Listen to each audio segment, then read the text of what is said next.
Here we go, guys. I dug into this a little bit without you, but I was able to get the nuts. There's three, sorry, not nuts, 3 bolts right here. It looks like somebody was in here before because some have a head on them. I think that's what, a 10? I think that's a 10. And then other ones have just the screw head, but some of these got screwed up. So anyway, there's 3 bolts on the bottom of the float bowl. And I got the float bowl off. And there goes the bolt. Or screw. They're bolts. Anyway, looks like our gasket is very compressed. So I think that's probably why we're not sealing. And the bowls are not very dirty. There's no gas in them, so luckily. I don't know if I did that or they were drained before I got it. So anyway, I'm going to clean them out as you should. I got some carb cleaner here. And I went ahead in the meantime and ordered a new kit. This is a cheap one. I'll show it to you on the screen. I just got it for these gaskets that I can put in there. I guess that's the right one. Doesn't look very thick in here, but we'll see. The other thing I thought is if I just pull these out, maybe if I pull these out and just kind of work them a little bit, they would plump up a little bit, but they are super flat. There's not much of mating surface there. So we're gonna pull these out, put in these in new gaskets. I'm not endorsing this kit. It was cheap. I don't need all this stuff because as you can see, I'm not gonna pull all my jets out until I really think I need to. I did take out this little pin here. Where's my finger? I took out this little pin here. You just push it from the other side and then you can get your float out. And unless that's not sealing also, that could be an issue. So maybe I'll use the new floats in this kit. But I kind of just want to find out if my leaking issue is the float bowl gasket. Because this did come with everything. But I don't always trust the new parts. See, we have a new little plumb bob here. That's the valve that closes off so that the fuel doesn't flow in anymore. And that actually pushes up. When this goes up, it goes right up in there, and that cuts off your fuel flow. So I'm gonna do this for this one. That's all we gotta do it for this one, and we gotta get in on the other one over there. So I'm gonna go ahead and start taking these apart, do one at a time. And should I use that new valve? Maybe I should. Like I said, you'd have to pull this rod out. I did this already off camera. But that just slides over and then carefully pull this out. And that's sitting right on here on the float. But everything looks pretty clean in here, so I'm not too worried. So hopefully, let's get on the new gasket here. Just gonna grab a pick and pull this out. Don't worry about destroying the rubber because we're gonna replace it anyway.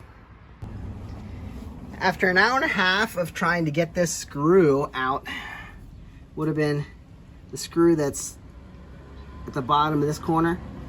I decided just to remove the coolant line, spill coolant everywhere, and remove that adapter that gets the coolant onto the engine. And now I'm gonna install all of that again. But I finally got it off, and I'm not even gonna take this one because it's not leaking, it's happy over there. I could get it later if I need to. Hopefully it wouldn't be as hard as the one I just did. So I couldn't get any of my tools in there.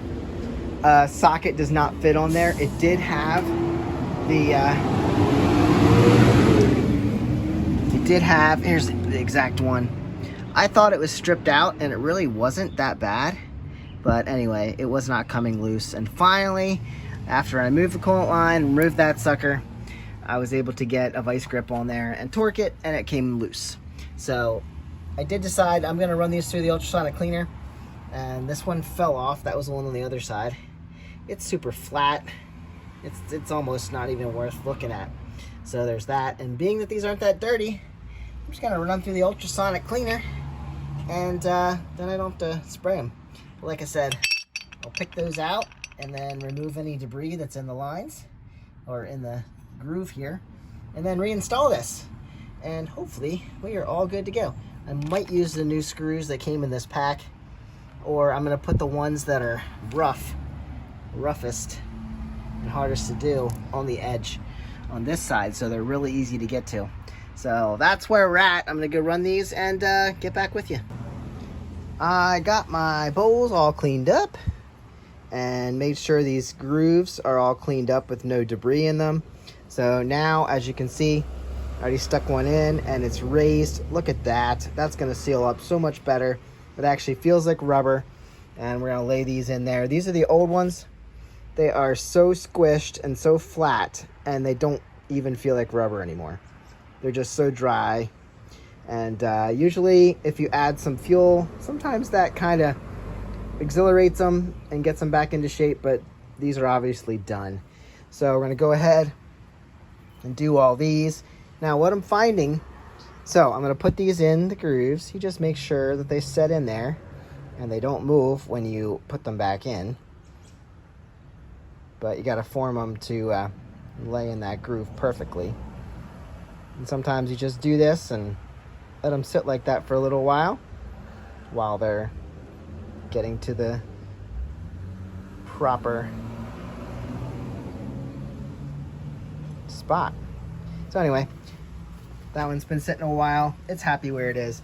The coolant line, we took that off, right? So I looked at the diagram and it looks like this is supposed to be an O-ring, which I don't believe it is.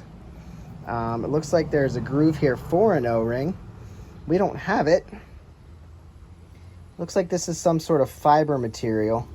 So it doesn't look like a rubber O-ring, so I'm gonna have to come up with a way to do this. I'll probably just put some gasket maker in here and make sure it is good. And I don't know if I should dig this out or if I should just let that in there, because it may not seal the way it's supposed to if I don't do it right. In there you can see I'll have to scrape that off, scrape that junk off of there. You see that? I'll scrape that off with a blade and make sure that's a clean mating surface. And then, yeah, I'll just probably put gasket maker. And this is filling this area. And it didn't leak before, I don't think. I started to try to figure out what was here. And that's when I realized this is filled with something. And maybe I should let it alone and just put some gasket maker over the top. If not, I'll dig it out. I could buy a O-ring or see if I have one the right size, and that would do the trick too. Actually, I have a kit. I might go check that out. So anyway, scrape that off, put these in there, and then we'll look at which screws I want to put where. And when you put these back on, make sure this is facing the right side of the engine. So on this side of the engine, you want this facing out so you can open it if you need to. That's the drain. And if I trusted these kits, I might be putting some other parts in here, but I'm just here for the gaskets. If I still have leaking issues, it probably means I need a new valve here, but I don't know how well these are made. So these might work for me, they might not. And then we can put on new O-ring seals on like the bottom of the bowl. And but right now, this is what's leaking, and I want to see if that is the issue. I want to fix one thing at a time. And I'm not pulling the carbs, so this wouldn't be too hard to get these back off. So let's go on. Well, I got one that fits here. This guy right here. That's gonna fit in there just fine. So I guess I'll dig out whatever this is, and we'll actually put an O-ring in there. That's not that thick though. I might need a bigger one. Do I want to risk taking this out? I hope it works. It's not super thick. I don't know, these aren't very exact. This one I think is a little bigger, but still, I don't think it's super thick. So, I don't know. I don't want anything to leak. Oh, these are easy to get mixed up, and I just did. These are thicker. How big is this? That's not quite big enough. Yeah, I don't know. These are easy to get mixed up. So back to question mark. Should I just... It looks like fiberglass. It really does. Looks like fiberglass. I don't want it to leak. So, I don't know. Let's go ahead and just put some sealer on there and hopefully it's good. All right. I have Ultra Black gasket maker and I have Moto Seal gasket. This one says fuel resistant and I think this one maximum oil resistance. So I guess if they can do fuel and oil, we can do water, coolant. So I scraped this up pretty flat. And like I said, it's a nice base there. So we're gonna go ahead and coat this and coat the mating surface, which I cleaned up with sandpaper. And pop this on and hope we don't have any issues. If I'm gonna have issues, guys, tell me in the video, because I don't know it yet. Let's get this popped on, and it's gonna have to dry for a while. Work on putting the bowls on, and we're not gonna run this bike for a day because I don't want to disturb this gasket if it's gonna work. So what should we go with? Fuel resistant or oil resistant? I guess we'll do fuel resistant because that's a thinner liquid. So I'll pop that on. Oh no, guys, I got this one on. I got the one on the other side. And I was just gonna check this and make sure this goes up and down. I felt like there was no resistance. And then I looked up in there and realized this doesn't even have a valve. I have to pull this out. There's no shutoff valve in there. It's just this on the thing and there's no shutoff valve. There's no spring, nothing at all. This could be a problem, guys. Well, now I guess I better go back and look. The first one right there, this could be why this thing didn't run. So I thought I looked at that one. I'll have to go back and look at my video. I think that had one on it. This one has none. So you can see where it slides in. Should be able to do this pretty easily. This guy slides right in there. So all you gotta do, we're gonna test this for sure. So there you go. It slides in there, sits in there, and now we have a valve. Hopefully it works. I cannot believe that's not there. That's crazy. And we got the coolant line in there and tightened up.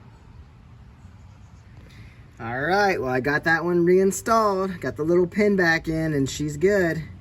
I'm gonna spray a little bit of carb cleaner right up in there and up in there. Hit those jets real quick. And then we'll put them back together. I did check this one just to make sure. We do have a float in there, float valve in there, so hopefully that one's sealing. If not, I should just put a new one in now. Am I going to? Probably not. I found this ridiculously long tube, but I'm gonna use my carb cleaner and that'll direct it right where I want it. It's perfect, right?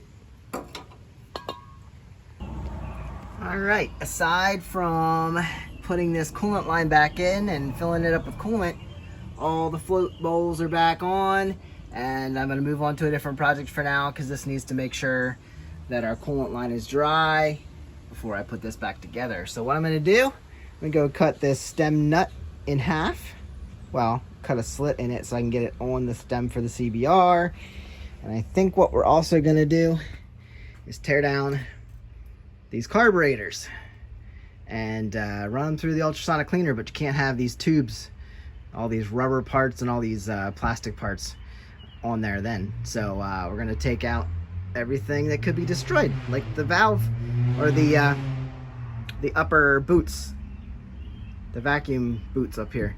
So I'm gonna take that all apart and I'll take you with me. So see you guys on the next one. We'll put that back together and go take it for a test drive.